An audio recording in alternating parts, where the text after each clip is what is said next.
Good evening, everyone. I'm going to call to order this meeting of the Richfield City Council. It is August 26th at 7:02 p.m. If you're able, please rise and join us for the Pledge of Allegiance.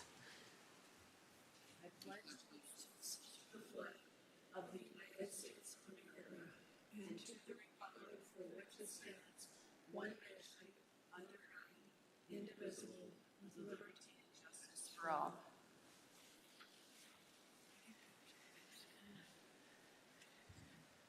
Thank you. Next, we will have approval of the agenda. Is there a motion for that? I move approval of the agenda. I'll second it. It's been moved and seconded. I do know that there's been one item that's been requested to pull off the consent calendar. So when we get to the consent calendar, we'll ask to have that one removed, and that will be then discussed after the consent calendar. Is there anything else we'd like to discuss about the agenda? All in favor of approving the agenda, please say aye. Aye. All opposed? And we've approved the agenda. Next, we'll move on to approval of minutes. I move approval of both sets of minutes. Second. It's been moved and seconded to approve the City Council work session minutes from August 12th, 2025, and the City Council regular meeting minutes from August 12th, 2025. Is there any discussion? All in favor, please say aye. Aye. All opposed? And we have approved the minutes. Next, we'll move on to open forum. Participants can share their comments in person, by voicemail, or email, and may also request to participate virtually. For more information on submitting comments, refer to the City Council agenda and minutes page on richfieldmn.gov/citycouncil. And just a reminder, you do not need to say your complete address. You can just say the city that you live in, and also that you'll have 3 minutes to speak. Did we have anybody that arranged to come call in virtually? There were no calls today, but we did have one that completed a card today. All right. And so I'm going to then move to Rod Sather, and you can come up. Thank you.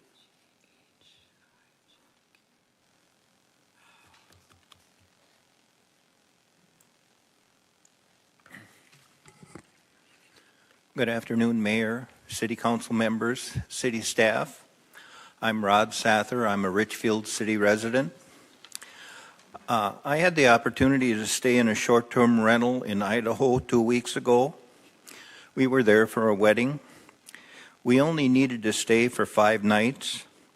I thought to myself, what if that city had a minimum stay of 7 days in a short-term rental? Would that business have operated, the business that operated in that area, would they have rented that short-term rental to us?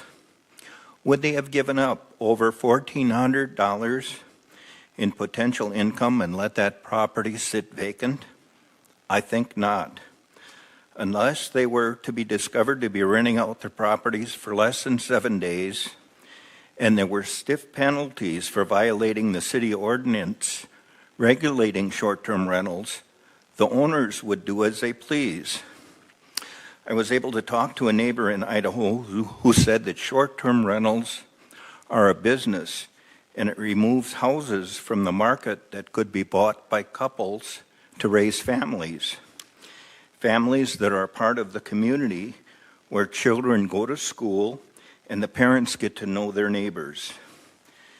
That city in Idaho now has 2 new hotels that are being built to take pressure away from houses that are being used as short-term rentals.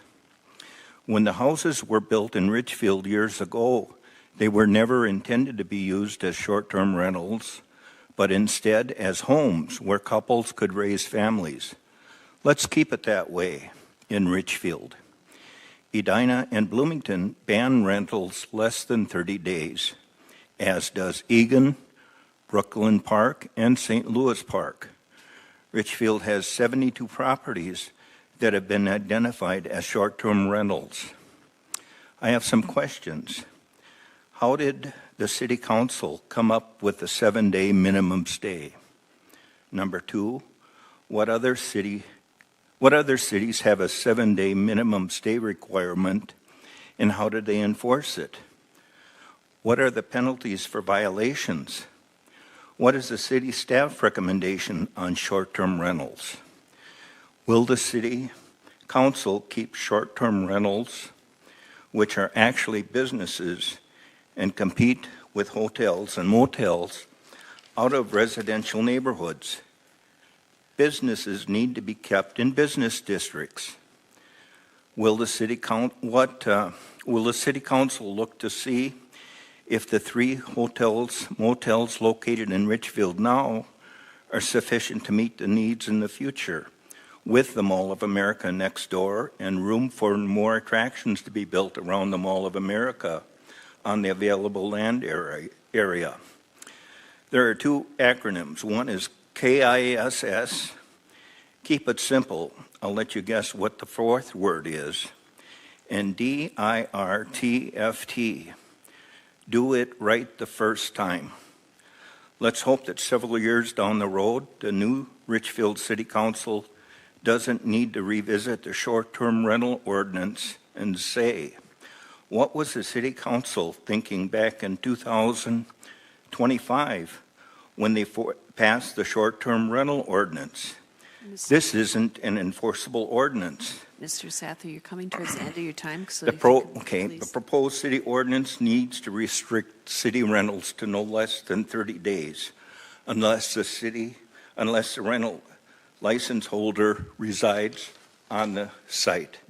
Thank you for your attention, and I look forward to your responses. Thank you. Thank you. Is there anyone else who wishes to speak for the open forum? All right. Thank you for your comments.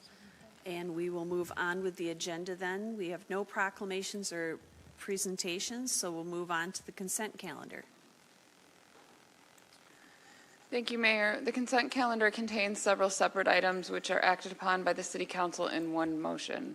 Once the consent calendar has been approved, the individual items and recommended actions have also been approved. No further council action on these items is necessary. On tonight's consent calendar, item A, approve disbursements and claims.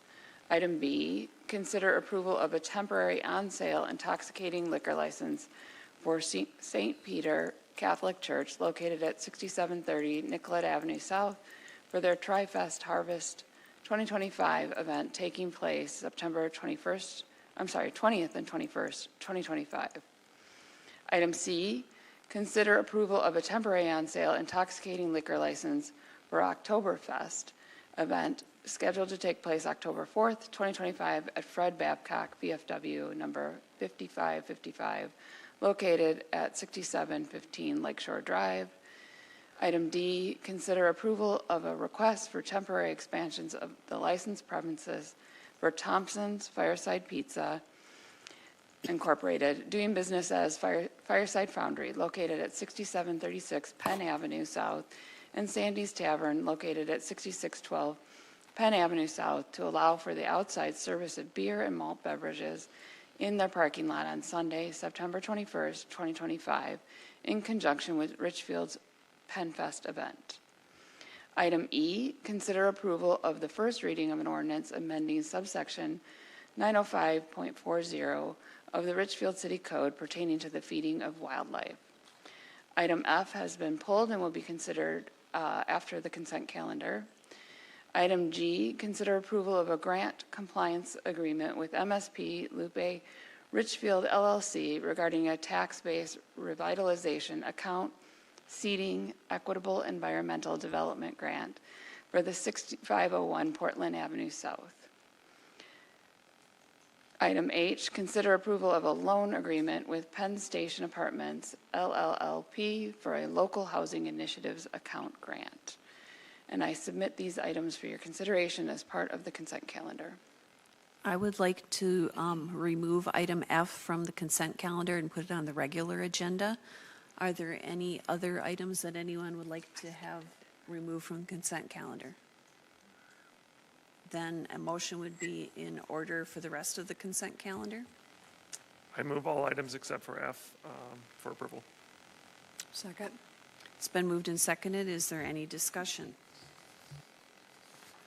I do have one statement I want to read. I did not pull the item about the Penn Station Apartments that is on our consent calendar. But I do have one thing I want to clarify. When I was out for Night to Unite, I had people that were asking me questions about that, and so I just want to make that update, but I have no problem with the item that's on the consent calendar.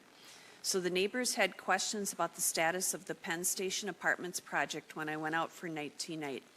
As the agenda item says, the project is moving forward with a goal of closing on all funding and the sale of the property later this fall. Additionally, all city parking requirements have been met, and there will be underground parking for residents. So that was the update to answer the questions that people had asked me about it. Is there any other discussion on any of the other agenda items? All right, so the motion before us is to approve the consent calendar except for item F, which has been pulled for later discussion. All in favor, please say aye. Aye. All opposed? All right, and we've passed the rest of the consent calendar. So now we're going to move on to consideration of item F. And since this was pulled, I don't have it assigned to anyone. City Manager Rodriguez, would you be willing to read the executive summary for item F, please? Yes. The item for consideration is consider approval of a first reading of an ordinance amending sections 1135 and 925 of the Richfield City Code of Ordinances pertaining to temporary outdoor portable storage containers. The city has taken an increasing number of resident complaints over the past couple of years regarding portable hard-sided storage containers on private property for months on end, and in some cases, years. In a typical situation, a portable storage container is appropriate when remodeling or moving in or out of a home. The container may be on site for a couple of weeks and then picked up. Staff suggests proposed changes to address the length of time a container can be on site, along with a few other requirements. And the recommended action is by motion to approve the first reading of an ordinance amending sections 1135 and 925 of the Richfield City Code of Ordinances pertaining to a temporary outdoor portable storage containers. So if there's a motion for that, we can then discuss it. Is there a motion? So moved. All right, it's been moved. Is there a second? I'll second. All right, it's been moved and seconded. Now we're going to open it up for discussion. Is there anything that anybody wants to bring up before I, okay. Councilmember Burke. Yeah, I had a number of questions about the proposed ordinance. Proposed ordinance specifies that a person can only have one container, and that can be no larger than 16 by 8 by 8 feet. And I was wondering whether it's a problem if someone had 2 or even 3 containers and their size would still be smaller than what the maximum would be. I think it would be nice to allow a resident to have possibly 2 smaller containers and really focus more on the total size, not so much the number of containers. That's one thing I would ask about or suggest. It'd be nice for the ordinance to make it explicit that that these temporary outdoor portable storage containers not be used for human or animal habitation. I have heard of people actually trying to use these things for people or even their pets to live in. It'd be nice to make it explicit that that's not permitted.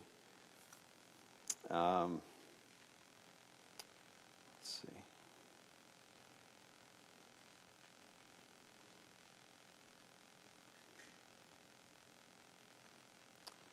And then the other thing was the amount of time.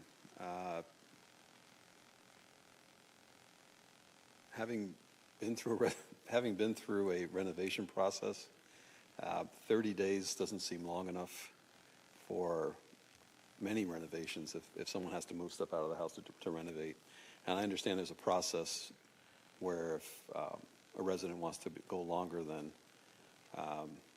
30-day periods, that they would have to get staff involvement, but perhaps lengthen that period of time where they don't have to get staff involved That might be beneficial not only to the resident but to staff. Those are some of the proposals I would have. Thank you. I also had wanted to have this pulled because I was worried about subdivision 2, where it talks about a temporary outdoor storage container may not remain on a property longer than 30 consecutive days. And there were a lot of things in here talking about remodeling projects and other things, but there was never anything talking about the situation where, say, if someone's elderly parents passed away and they were trying to clean out the house while they were working full-time and are only there, able to be there on weekends or in the evening. And I thought, you know, if you've got to do the 30 days and then you have to go reapply again and do another 30 days, and I was wondering what the feasibility is for 60 days.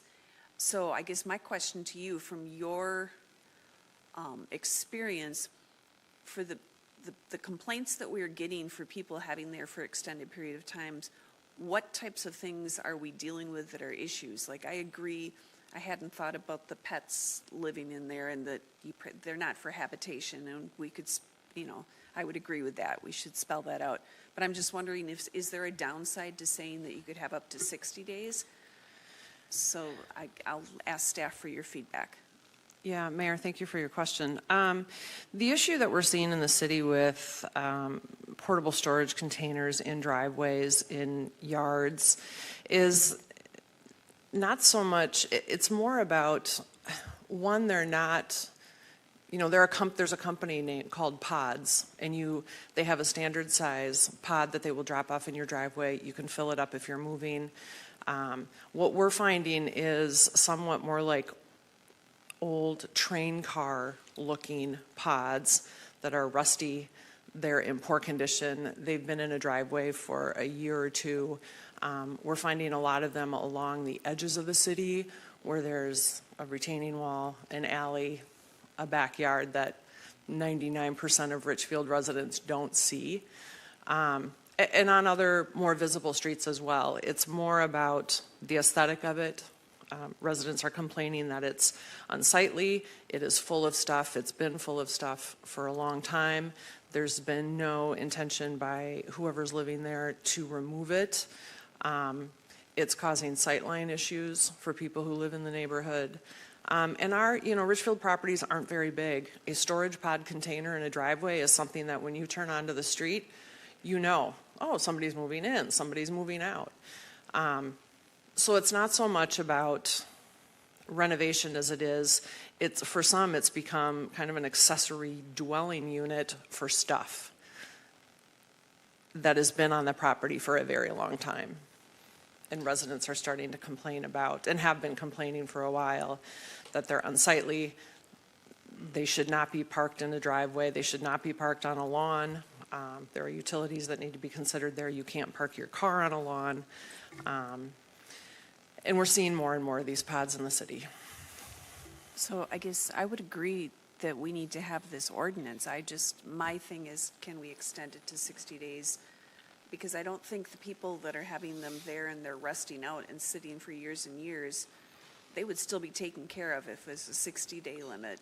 I'm just trying to figure out if a family is dealing with having to clean out a house or do something, that we have some flexibility. And so I don't know how to build that in, so I'll listen to what other people have to say. Councilmember Hayford-O'Leary. I guess I'm just wondering, Mayor, if there might be another approach to achieve the same end, which would just be to keep the 30-day sort of by right default thing, but then expand the reasons that staff would be authorized to give them up to 6 months. Because I do worry that it's probably already kind of challenging to confirm that it's been there for 30 days. Realistically, probably they need to wait for a complaint and then they go out and start measuring from then, or I don't know if staff can speak to how they ascertain when the 30-day clock started, when there was no permit or anything for that.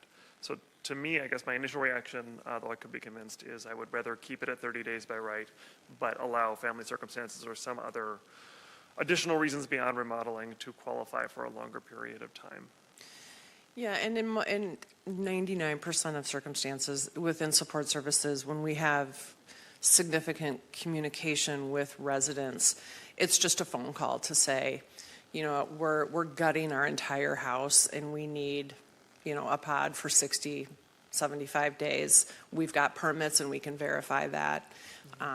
We don't have a problem working with residents as long as there's communication there. So I don't see that as a problem if we keep it at 30 and people want to give us it's just a call. We didn't want to get involved in issuing a permit or, things like that. It's just easier for a resident to say, we're going to have a pod on site for X number of days. This is what we're doing.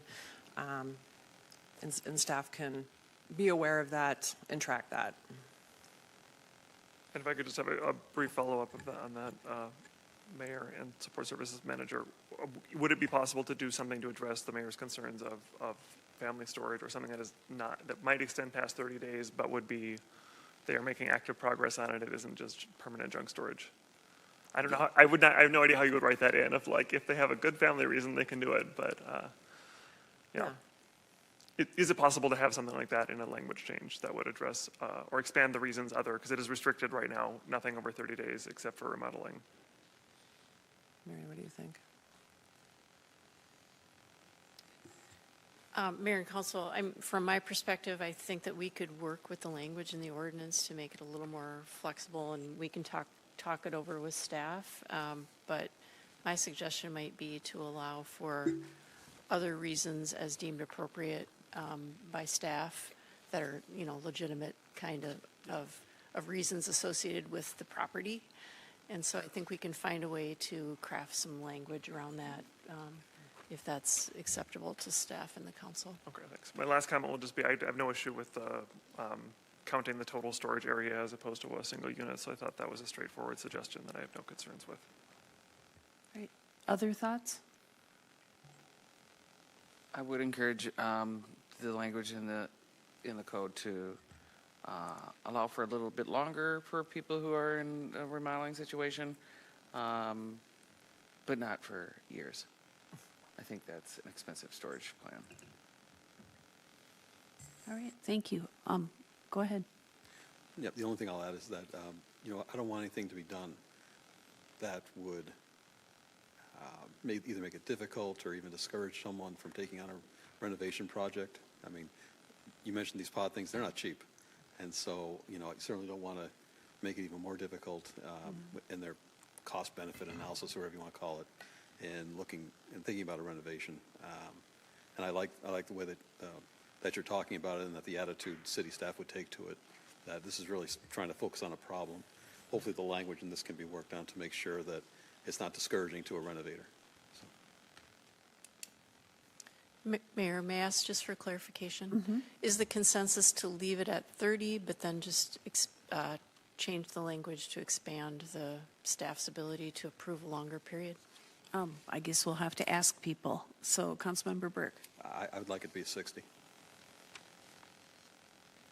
Councilmember Hayfoot-O'Leary, what do you think? I would still like it to be 30. I don't feel that strongly, but bear in mind that would be a no questions asked. They could have anything, legal in that unit for 60 days. But For 60 or for 30? the impacts of 60 is it might not just be a tidy pod with remodeling purposes. There may be plenty of things that people would find more objectionable at using it for 60 days. So that's my concern. I prefer 30, but I don't care that much. All right, Councilmember Christensen? I prefer the 60 days. All right, and Councilmember Coleman Woods? I would prefer 60 days. All right, Put a and moratorium on the end of it. I would prefer the 60 as well. And the other thing I would like is in subdivision 3, the need for extended periods related to construction or remodeling activity. That restricts it that it can only be for that. If we go to the 60, I'm not as worried about that. But if we were going to stay with 30, then we would have to modify that language. So I guess we don't have unanimity, but we have consensus for 60. Is there anything else that anybody wants to direct staff to change before the second reading? Well, I confirmed that I was okay with the splitting up of the space. Is everybody okay with more than one container as long as it does not total more than 16 by 8 by 8? I would agree with that. I can live with that as well. And it was my suggestion, but I am still fine with giving a definite number, a limit to how many. 2 or 3. I hate to see 10 pods that equal. So I'd say 10 little pods all over the place, Yeah. but, so still maybe three. Maybe limitation of 3, as long as the total amount of space taken up doesn't go beyond what it currently says. I don't know if 3 is 3 too many? I could see, possibly getting 2. Okay, 2. 2, if it is for the purpose of remodeling or reconstruction or something, but if you're just cleaning out somebody's house that, a relative that passed away or whatever, keep it at 1, but if it's for the reason for specifically in detail what they're using it for, then it would be 2, so, All right, so. at the max. I have a question for staff. Are we clear on what we're asking for? And, I have one more question. all right, go ahead. So the consensus is that in subdivision 2C, it would be, or 2B, it would be 60 consecutive days. And then in subdivision 3, does the council still wish to amend B or add another clause that expands the reasons, or are we just changing the 60 days? Or are we leaving it only to the construction or remodeling? I'm seeing nodding. I'd prefer we leave it as is, given that we're being more permissive. I guess I do realize now 2C says we're limiting to more than 3 30-day periods per calendar year. Do we want to allow 3 60-day periods per calendar year? Because that seems like 180 days is a lot. Do we want to, what would you change that to? 2, 1? I would just say a maximum of 90 days. Oh, okay. Does that do the same thing? Because 3 times 30 is 90? I wasn't looking to say you can have it there forever. I was just saying sometimes you can't get something done in a month. Yeah. I agree, and also thinking about it when you have 2 of them, or however many number, to limit it to not having it in their yard specifically. If they have driveways, that it must be in the driveway. It cannot be in the street or their yards. It has to be in the driveway. So, Yeah. Yeah, that's. The that's mayor, I on do here. have one additional issue, Okay, go ahead. and it relates to what Councilmember Christensen just meant. So 1B says it must be placed on a hard surface designed for parking, and then 1D says it may not be placed in areas reserved for parking. Can you clarify that?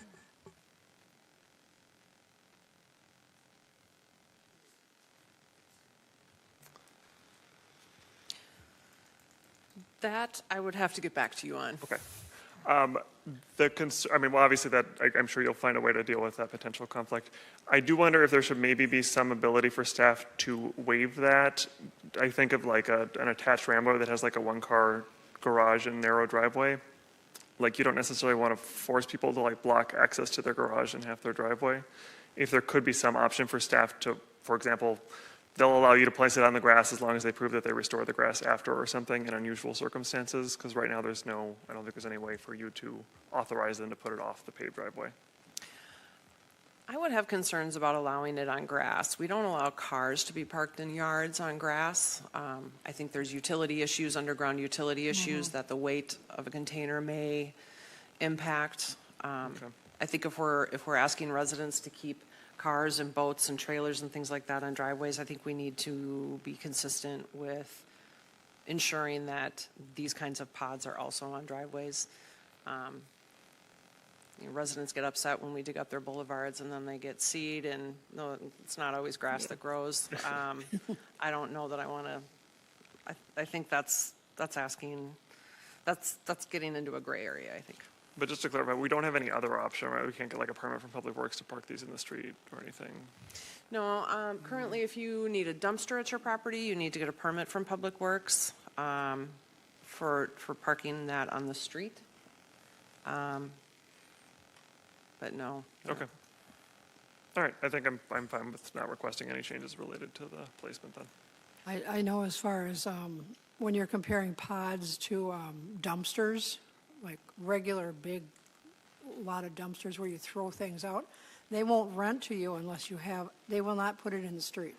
They're not allowed to put it in the street. You have to have a driveway to put it in, so, I think the pods should equal that.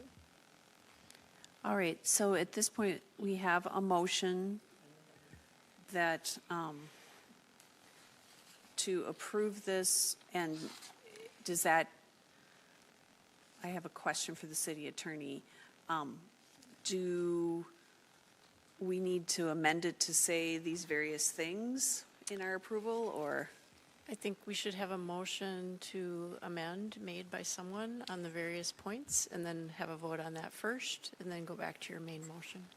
All right, thank you. So is there someone who wishes to make I that think motion? city Come. manager has Yeah, a. Mayor, go ahead. I have one more question, because Walter brought up that he wanted it to be explicit that people and animals can't live in the containers, and we didn't get direction from the council on that. I would make a motion to include that language, that there shouldn't be people or pets kept in the pods, and that we should include the limit on how long the pod can be there, and see how far I can get. All right, so 60 days. Yes. All right. Is there anything else that we've got And those two amendments? Was there anything else we had? All I think the right, number so- of, the number of containers. Oh, and the number of. And the number of containers So would two be to included two. in that motion. So a limited number of 2 containers, a maximum of 60 days, no pets, no people living in them, And 90 days per calendar year, right? and 90 days per calendar year. All right, is there a second for that amendment? I'll second that. It's been moved and seconded to do those amendments. We're voting just on the amendments. All in favor, please say aye. Aye. All opposed? All right, so now we're back to the main motion as amended. Any further discussion? All in favor, please say aye. Aye. All opposed? And we have passed it as amended for the first reading. So it'll come back to us next month, I'm assuming? All right, so September 9th. Thank you. Next, we will move on to some proposed ordinances. So I'll turn it over, item 10A, to Councilmember Hayford Leary. Thank you, Mayor. This is the first reading of an ordinance, changes related to multifamily development regulations, MR2 and MR3 zoning district updates. During the 2018 comprehensive plan update, residents overwhelmingly identified housing needs and affordability as a key concern. Recognizing that outdated zoning regulations are one barrier to affordable housing, the city is updating its MR2, which is the multifamily, and MR3, high-density multifamily zoning districts to better facilitate a variety of housing choices known as the missing middle. Missing middle housing refers to moderately dense housing options such as triplexes, quadplexes, and small apartment buildings. These types of homes can provide affordable and diverse living options, filling the gap between single-family homes and large high-rise apartment buildings. It is important to note that this update focuses on regulations for multifamily housing construction and does not involve the rezoning of any properties. For details on affected areas, refer to the existing and planned multifamily parcels map, which is in this council packet. Since August 2024, city planning staff and the consultant TC2 have collaborated on this effort. The proposed changes were carefully crafted based on real-world examples and tested by designers on typical parcel sizes to ensure feasibility. Following an 8-month update process and close collaboration with policymakers and stakeholders, staff have prepared 7 related ordinances. In summary, the proposed amendments found in the 7 ordinances are intended to, 1, facilitate infill development of small-sized multifamily housing, 2, accommodate the density ranges prescribed by the 2040 Comprehensive Plan, and 3, streamline the review and approval process. Does staff have anything to add prior to me making the initial motion? Thank you, Mayor and council members. I would just like to take a moment to mention 2 changes that were not discussed during either of the work sessions. And the first being some adjustments to our EV charging requirements, that they be based on the number of stalls, not the number of units. And then also the second being a slight increase to the amount of metal panels that would be allowed as an exterior material, just bumping that up slightly from 20% to 40%. Otherwise, everything else is as we have previously discussed, and as you, Lance, the planning director with TC2, is here with me this evening to answer any questions if you have them. Thank you.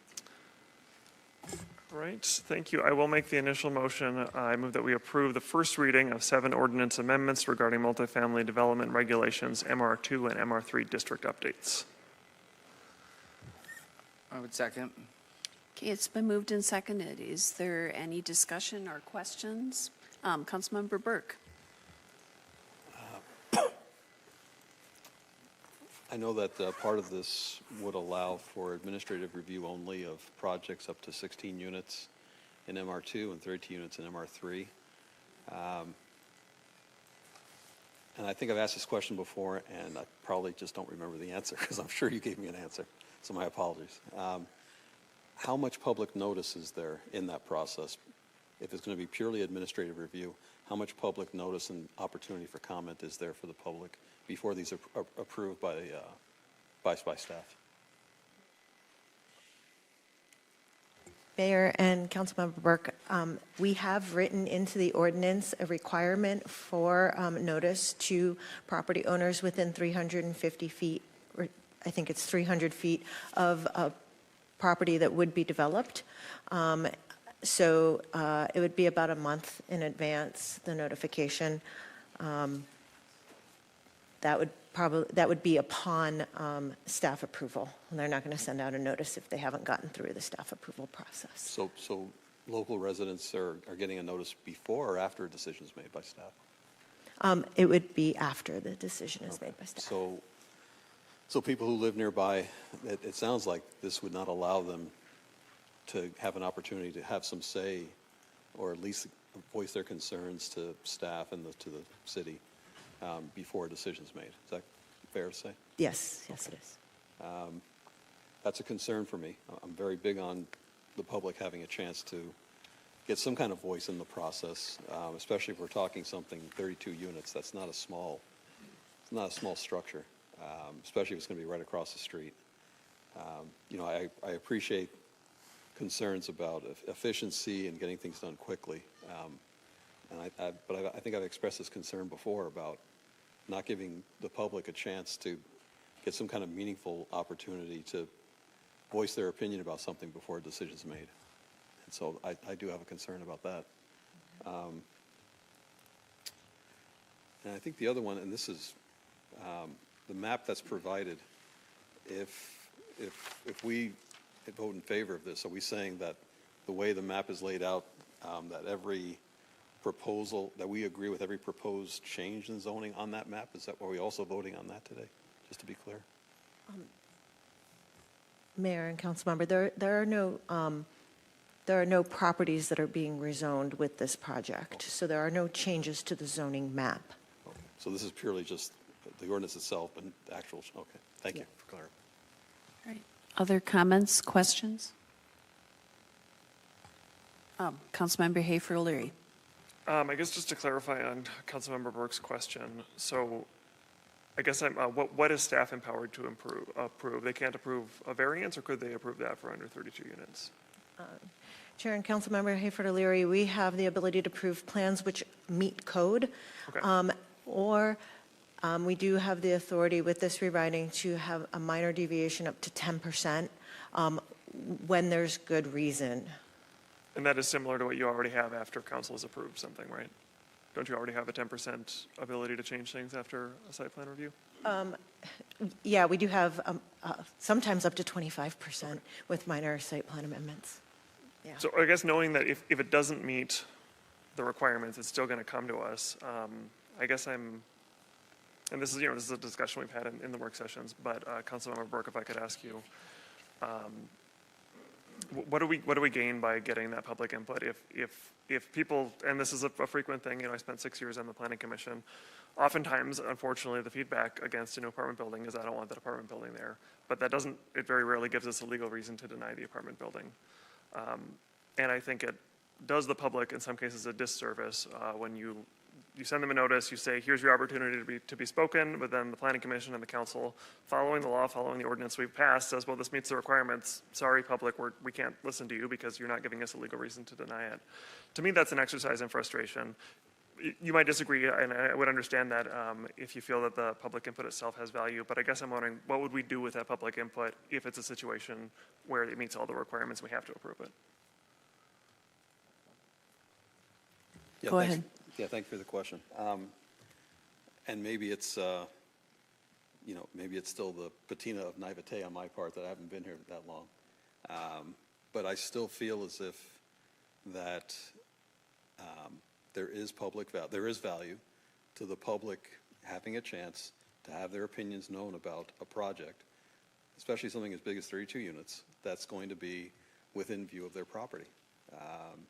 I agree it makes it slightly less efficient, and I agree it may not be a meaningful change to the inevitable outcome of a decision. But I think, as someone here who's supposed to be representing the public, that I think this is what the public would want, an opportunity to have their voice heard about a project that's going to be very close to them, and it's going to affect their life every day. All right, other comments, questions? I think we're talking about a hypothetical potential unit that doesn't exist yet. So I'm concerned that if someone buys a piece of land or a piece of property, they would seek out the public's approval or some sort of public buy-in before moving forward with a project like that. Maybe I'm new here too, but doesn't that typically happen when an apartment or a developer comes in and tries to build on some land of ours that they're taking over? I feel like they still get that public input even if they're not holding listening or town talks or town halls. Am I missing something? All right, go ahead. From my understanding of this process, that a developer wouldn't need to do that. The only people they need to convince are the people who are city staff and people on the planning commission. It's my understanding of this process that there's no need to talk to the public at all. They can just go straight to the people who are the decision makers and the decisions made, and they don't have to get public input. Why? Because there isn't a place for the public to make their voice heard.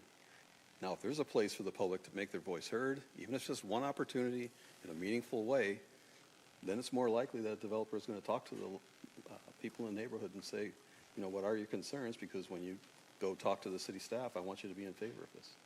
But without that opportunity for the residents, I don't think that's going to happen. I believe Director Paleman wanted us to weigh in on this. Yes, thank you, Mayor, members of the council. I wanted to remind you of a discussion that we've had a couple of times at different work sessions about the pyramid of discretion and how that works with your levels of authority. The time when you are setting the rules right now, or when you're adopting a comprehensive plan, this is the time when you have the most discretion. It's the time when the public's input on what they want built in their community, when you have the most leeway to set that.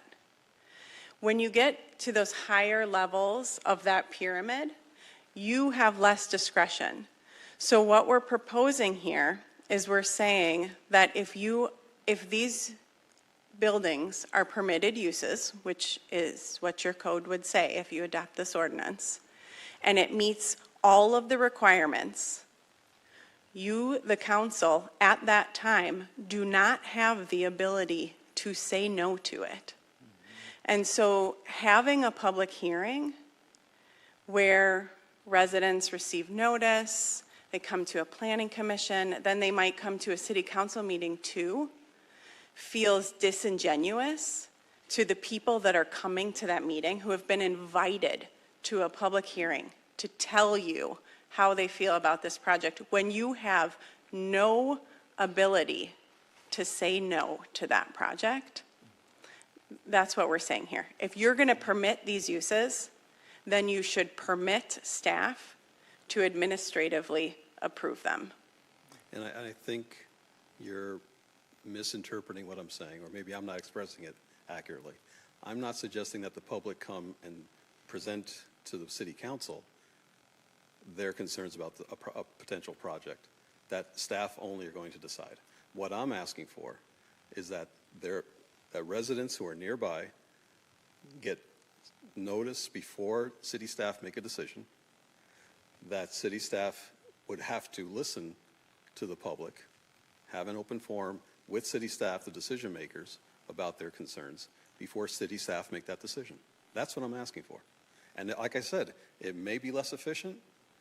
It may not even change things at the end, but it seems to me residents who are going to have this building placed in their neighborhood deserve that right and opportunity. Thank you for clarifying, Councilmember Burke. I think that what I'm saying is even if a resident would express some concerns prior to staff considering that approval, if that application meets the code, staff could not deny it either. Then I'm confused as to what discretion city staff have then. I mean, so if so, why even have city staff involved? I mean, in other words, if a developer comes in with a checklist of all the requirements that need to be met, they just drop it on the counter and you're saying it's done. It seems to me that there's still a benefit to the public having a chance to say their piece about it. Sure. So when an application is dropped off, that is essentially what happens. Your zoning code is a checklist of the things that a development has to meet. A developer turns in an application, they turn in all their plans. If it meets all of those requirements, it is just a stamp. It is a yes. But there has to be a staff person to review that. There is a staff person that looks at it, compares it to the code, and makes sure that it meets those things. Well, I mean, if that's the case, then I'm definitely going to vote against this because I still think it may slow down the process and it may mean that the city council has to be more involved, but I just cannot imagine voting in favor of something that allows a building to go up in a residential neighborhood up to 32 units, and there's no opportunity for the public to have a say in it. I just couldn't vote in favor of that. So I want to muddy the water a little bit. I know there have been cases where we've encouraged developers to have meetings with the neighborhoods and get input before they put things in. Is that because they were trying to get extra help from us, or can you tell us when that happens and what are the ways people can have input in the process, even if it's not in the formal planning? Yeah, Mayor and council members, neighborhood meetings that developers hold in advance of formal land use application are usually for more complex projects. They are like by policy required for PUDs or anything with a rezoning or comprehensive plan amendment, and then they are suggested for mixed-use projects, but not necessarily required. So those are more complicated, usually larger developments where those types of neighborhood meetings are held. So essentially what you're saying, if it's cut and dried, we don't have a choice, but if it's something complex like a plan unit development or a comprehensive plan change, then it's required to get the input from the neighborhood. Is that? That's a good summary, yes. All right. Other people with comments or questions? Councilmember Hafer-O'Leary. I'm just, Steph, if you could remind me of the requirements of when that open house requirement, is rezoning a reason for that open house requirement? Or does it have to be something larger than a rezoning? Yes, a rezoning is required. And a rezoning would still go to us even if it was for the purposes of a small building? Yes. Okay. Yes. So this is only for the purposes of like where the map that's in our packet that homeowners could look up already has a brown dot where that is allowed to be built? Yes. Okay. I still don't have an issue with that, and I think just more abstractly, and I apologize for repeating myself during the work sessions, but we talk about lots of things, and sometimes it's helpful to recap some of the discussions. Like if I want to build a garage on my property, there is a list of requirements. I would put in an application to community development, they would check the requirements, and they would approve it. And obviously, a garage is smaller than an apartment building, but we're choosing to set a line somewhere. Right now, that line is generally single-family homes and duplexes. If they're meeting the requirements, they get approval through staff. I think if I had to notice my neighbors or have any additional public process to get a new garage, I would be less likely to build a new garage. I think everybody would be less likely to build a new garage, build an addition to their house, build a duplex. And I think that same mechanism exists with larger buildings, which is why I understand we don't want a completely blank, staff can approve up to 200 units or anything like that. But for these small buildings and these buildings that people say they want more of these compact neighborhood style things, I think a simpler process that incentivizes that provides an advantage to developers is better. And it is fairer and kind of in line with the way we already approach smaller developments like duplexes and single-family homes. And again, we do have that protection of knowing that if it's not already designated for this, if it is currently zoned single-family, they would still have to go before us. They would still have to do that open house. This is only about parcels that are already zoned for hire. I think what's in the staff proposal is adequate. Other questions or comments? I would like to just have something clarified. I already asked staff, so I know the answer, but I think other people might want to hear it. We have a section in here we're calling the expanded 66th and Lindale area. And there are some changes that there's special things that can happen in that area that goes, and I'm going to read it, on either side of 66th Street between Ray Drive to the west and Stephen Avenue to the east, on either side of Lindale Avenue between Highway 62 to the north and either 67th Street west along the east side or Lakeshore Drive along the west side to the south, and on either side of Nicollet between 64th Street to the north and 67th Street east or AAH Way to the south as depicted in the residential parking reduction map. So I know we're doing like a survey right now about what we think about downtown. So basically it's the map that everybody's been seeing online for downtown. So changes within this ordinance, what I was confused about, I asked about a couple of properties and what would happen, and then found out that it doesn't apply here because it's only the MR2 and the MR3. So can you talk about which properties this would affect? Like the MR2 and MR3, like define that for us. So like 101 66th Street apparently is not MR2 or MR3, so that's still under the old rules, and that was one of the questions I had. Mayor, the parking reductions would apply to all of the properties within this area, for example, 101 66th Street. The building height was what you had inquired about, and that would fall under the zoning of the mixed use district that it is zoned. So building height would follow whatever the zoning thing is, Yes. but the parking reduction would be for the whole area. Correct. Thank you. That clarifies it because I did not understand that fully. Thanks. Other questions or comments? Councilmember Hayford O'Leary. I do have a totally unrelated item that I just wanted to address, and perhaps will be a more minor amendment. One of the items in here that applies beyond MR2, MR3 is the air conditioning requirements. We talked about this, or air conditioner placement requirements. We talked about this briefly in one of the other work sessions. What's proposed right now, so you have your building your house can't be any closer to the side lot line than 5 feet. That is somewhat common in Richfield, especially on the smaller lots. There are other types of encroachments already allowed, like a side stoop. Staff are proposing in this that central air conditioning units be allowed to be placed in that if deemed by staff infeasible to be placed elsewhere.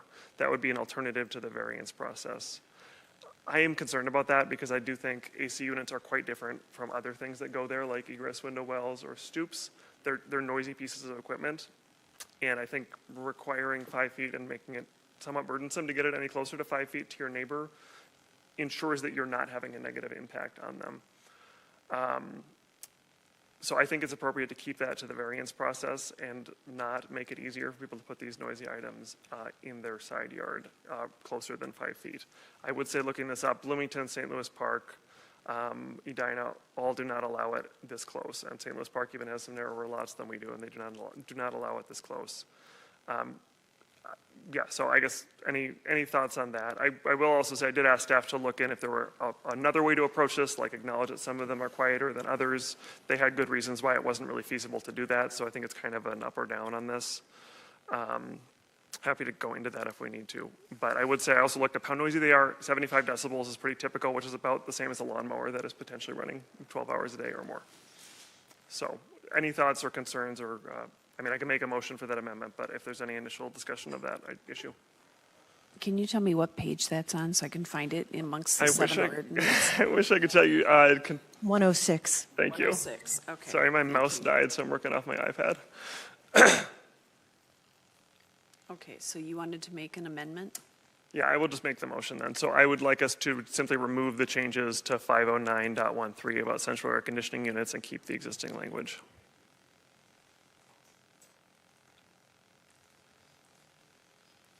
Is there a second for that amendment? Second. Okay, it's been moved and seconded. My question then is if we don't change it and someone wants to try and do that, can they ask for a variance? Chair and Commissioners, Mayor and council members, yes, a variance process could be utilized if there was a practical difficulty. All right, any discussion? All right, the motion before us is for that amendment. All in favor, please say aye. Aye. All opposed? And that amendment passes. Now we're back to the main motion as amended. Is there any further discussion? All right. Well, I will just, Oh, go ahead. do just want to say big picture, and certainly if there are, particularly Councilmember Burke, to your things, if there are specific amendments you want to make, I think we could absolutely debate them, like changing those numbers.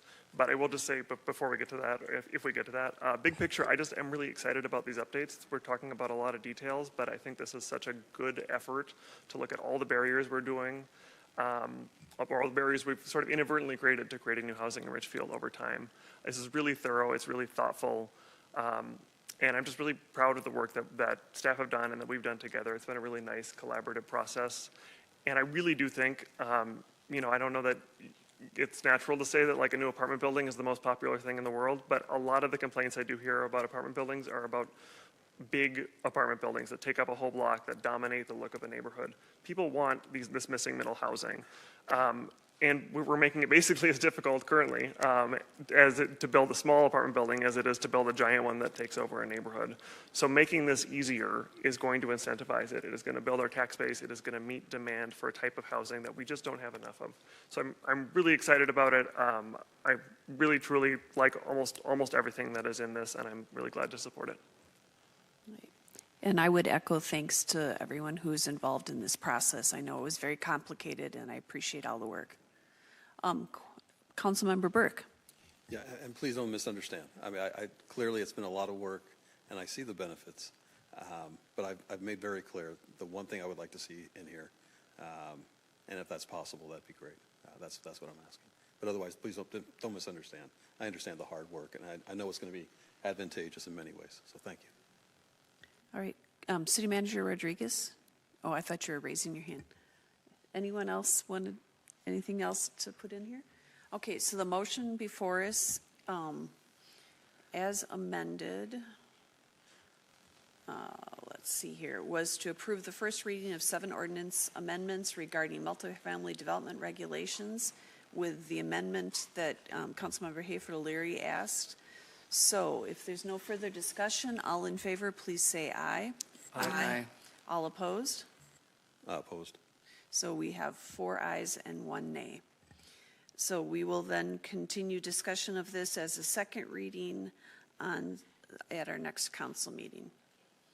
Then we're going to move on to item 10B, and that is with Councilmember Christensen. Thank you, Mayor. This is the item for consideration, and this is the first reading of an ordinance regulating the use and licensing of short-term rentals. The City Council approved an ordinance restricting short-term rentals on May 27, 2025. It was highlighted at that meeting that licensing regulations would be brought forth prior to the close of the year. With the passage of the short-term rental ordinance in May of 2025, the City Council decided short-term rentals should be administered as a business license rather than a rental license.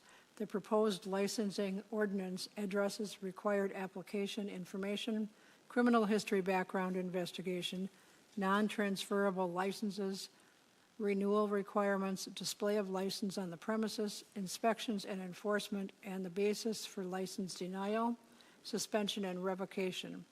This framework follows other similar license applications the city requires. Does this staff have anything else further to contribute to this? Thank you, Councilmember. There has been significant conversation about this proposed ordinance over the last few days, and I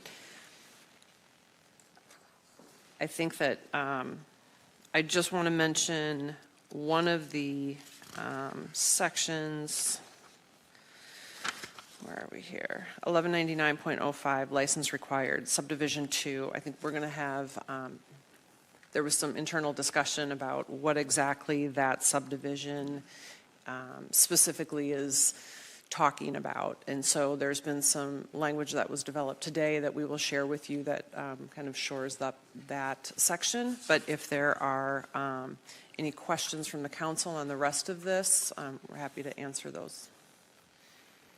So there's a lot of different subdivisions too. Can you tell us which page it's on in the agenda packet? Yes, page 2, under 1199.05, license required. 169. Right.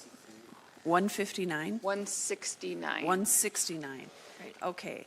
So I believe I was the one that had asked about this, so thank you for getting the legal opinion, because what it currently reads is that property owners may receive a short-term residential rental license for one property in the city in addition to their homesteaded property or their primary place of business. And I was wondering what that actually meant. So if you have found out the answer, I would love to hear it. Well, Mayor and Council, I can elaborate on Ms. Anderson's comments on this. And we did have some internal discussion about this, and I think we need some council input to help guide us on this. So as drafted, how I had interpreted that provision was that a property owner could get 2 short-term rental licenses, one for their homesteaded property and one for another property. However, what we realize that this language does not specify whether that means that applies only to property owners in Richfield or any property owner. So there's really 2 questions here. I think if the council wants to allow applicants to be able to get 2 short-term rental licenses, that's question number 1. And if yes, the next question would be whether the council would want to allow that option only to Richfield property owners and Richfield businesses, or to any applicant, meaning any out-of-state applicant potentially, or someone from who's not a Richfield property owner. So those were the issues that we discussed internally and realized there was maybe some differing interpretations. If the intent here originally was for this to mean that any applicant, whether they're from Richfield or not, was only allowed to get 1 short-term rental license, if that's what the council would prefer, then I think we could tweak this language to make that more clear. So I think there's a couple things going on here, really. Do you want to allow an applicant to have more than 1 short-term rental license? And if so, would that option be only for Richfield property owners or for anyone who wanted to operate a short-term rental? So I have another question for you. It had come up earlier where someone was getting homestead credit tax benefits, but it was a short-term rental and they weren't living there. And technically, I believe you have to live somewhere to get the homestead credit.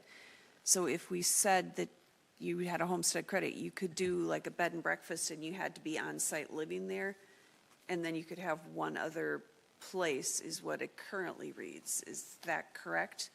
You can't just say I'm homesteading and I'm going to move away and not live there anymore. Right. I believe that's correct.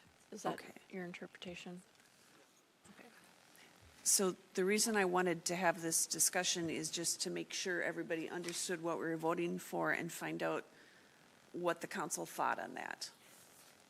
Because I know we do have some very responsible short-term rental operators that do not live in the city but have a short-term rental here. There are some very irresponsible owners that have caused all of the problems that have the neighbors complaining, which is the genesis of this whole discussion.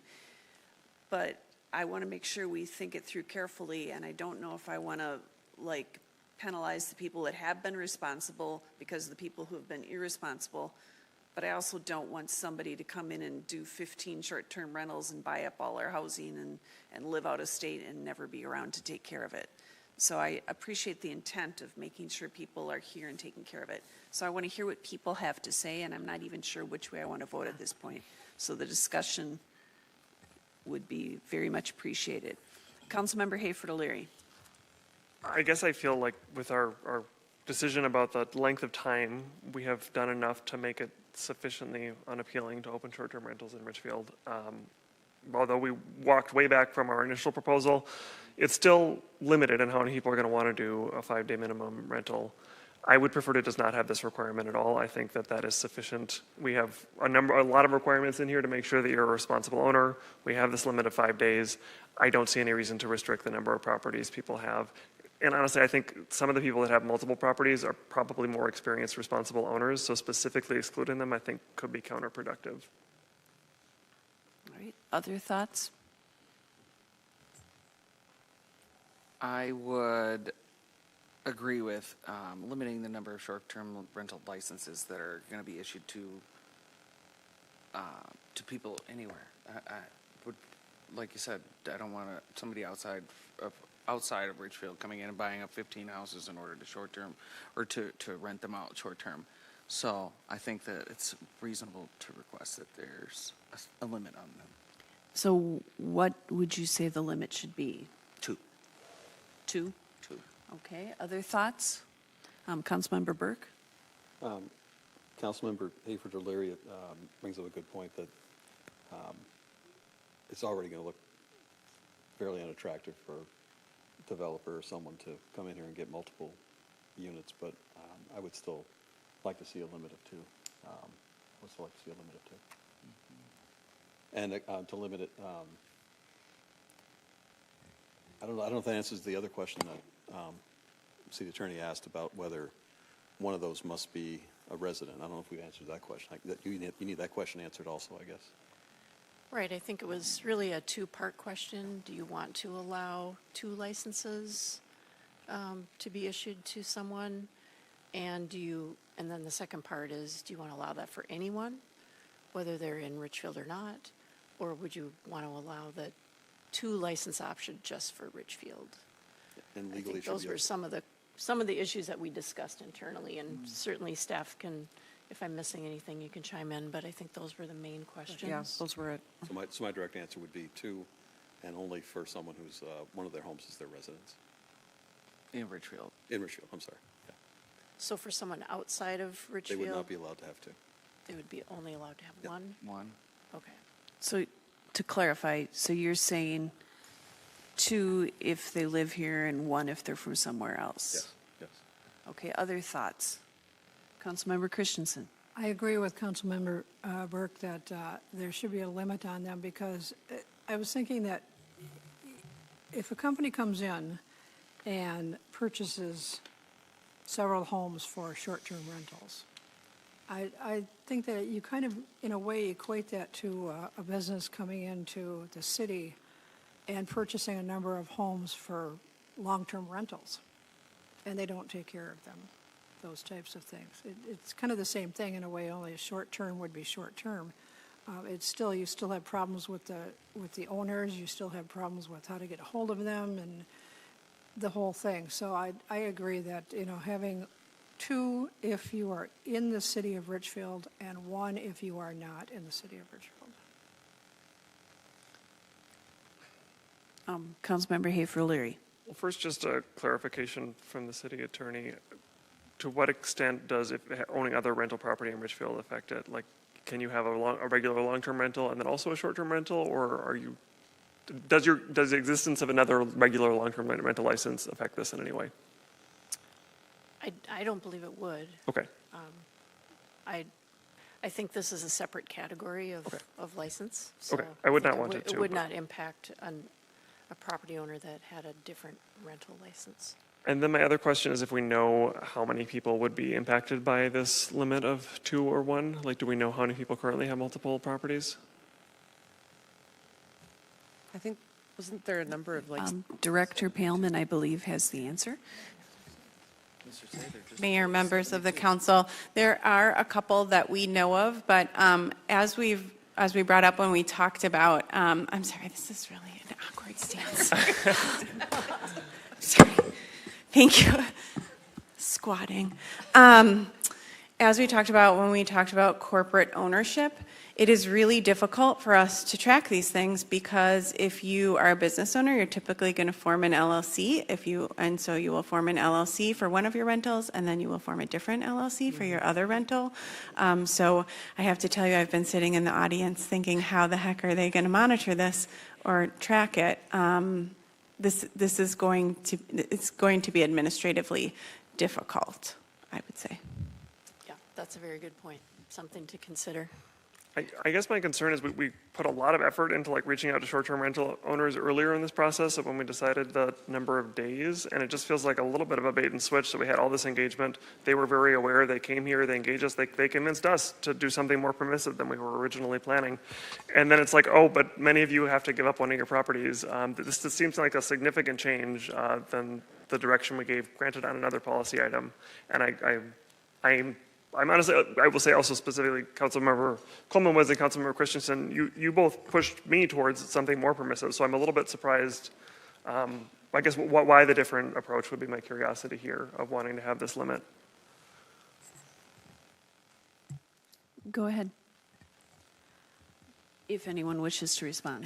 Go for it. I think as far as putting a limit on it or whatever, there would be more control over possibly if there were issues. Not to just say that there is going to be any issues. You know, we always don't hope for any issues in the neighborhood. But if you have a short-term rental in a neighborhood and you're a person that owns 6 of them, whatever, is there a way to really contribute to fixing problems that happen? Usually if a problem comes up, it comes up as like a late night party or some trash in the yard or whatever. Is that person that owns all those properties able to combat all those problems in a timely manner to satisfy the neighbors, to appease the neighbors? I don't think I was aware of the limitation on only 2 initially, having only 2 properties, and I think that it is a good idea for us to limit the number of owners that are pursuing this business license. But like Melissa just said, or community development director, I think it's going to be hard for us to police or to regulate how many different LLCs somebody can come up with now that I think about this. And if we can limit it to 2, it potentially would create less of the, less going to Richfield and buy up all the properties. And if somebody woke up with a bright idea this morning to buy more properties in Richfield, they should go about it in a more ethical manner. All right, Councilmember Burke. Yeah, I think one thing it does is that it favors people who have a side job, or if it's a side as opposed to a corporate interest. I think that's the benefit in doing it. It's one thing for a resident who wants to have another building to supplement their income, or that can be a source. That's one thing, but the concern of a corporate interest coming in and just buying up stuff. I understand that the search might be difficult. You may have to start looking through the Secretary of State's website and looking at the names of the owners of all these different corporations. That's a lot of work. I get that. But I think, we should, an effort should be made to make it clear that we really don't want corporate interests coming in and buying up a bunch of property and turning it into short-term rentals. City Attorney Tejan, did I see you? Yeah, Mayor, I just had one other comment. One option might be to, I think, council's giving us some feedback This issue was just raised internally today, and I do think one option might be to allow staff to have a more robust discussion about this internally too, with some of the issues that this could create. And we do have another reading of this ordinance too, so we could come back to the council with some additional thoughts and feedback so that more staff can be involved in this conversation. I realize that we had a limited number of staff involved in this discussion, and these questions were just raised today, and there may be more staff that want to have some input here. So I'm just raising that as a potential option here to allow for that to occur, and then we can also fine tune this on the second reading as well. If we're going to be fine tuning, the other question had to do with if somebody previously had like 3 properties and has had rental licenses and been paying their lodging taxes and everything, would they be permitted to continue? Or because it's an annual license, it's just going to be, well, you're going to have to pick which one you're going to do and you're out of luck? I didn't know if that was addressed. Right, and we have not had that discussion either, and I think that would be really more of a policy decision about how the council would want to address that issue. So have we fully explored all of the different concerns, and we could at this point pass what we have and then bring it up on the second reading, or are there other questions that people want to talk about? I guess I just wanted to clarify my comments. And first off, thank you, Mayor, for translating, because I know I'm not following our rules correctly by directly addressing other council members, so thank you for reminding them that their response is optional. I know it's not the right way to do it. It's just helpful to have that dialogue directly. So thank you, everyone, for tolerating my skirting the rules. My clarification was I really feel like this is unfair to the property owners to go forward with this. I would feel significantly more comfortable if we found some way to at least grandfather in the ones who currently own properties. We did such effort. We did the survey, we did these work sessions, we did all of this stuff about all of this, and we landed on 5 days. And then to suddenly say, oh, but you've got to get rid of your properties, that just seems really unfair to those property owners. And I just am not comfortable with that at all. I would definitely oppose this ordinance in its entirety if that means we are forcing sale of property owners that worked in good faith to try to come up with the compromise that we reached. And I guess that was part of the reason I brought it up, because we'd had this big discussion, and then this is like another whole hoop to jump through. And I like everything else in the ordinance. It's this particular subdivision that I have the questions about. And so that was my concern, is I don't know if that's the way to go. I mean, or even if we said something like you could have up to 3 or something, so that it wasn't going to cause a major havoc for people that have been responsible and been following all the rules. Okay, other comments or questions, and then we need to move forward. I had 2 quick questions. Looking at section 1199.11, basis for denial, subdivision 4. Can language be added in there that if someone is a registered sex offender and is still required to register, that they would not be allowed to get a license? It seems to me that what it says now is an applicant has a felony conviction in the last 5 years. It seems that someone could still be allowed to be on a registry and still be allowed to get a license. Is that correct? Councilmember Burke, I will have to look into that question. Okay. And then the other one was, something we had spoken about is setting a total number of short-term rentals. And is this the right place to be looking for that? Or is there some other place in the ordinance or someplace else where we're going to see a limitation on the total number of short-term rentals in the city?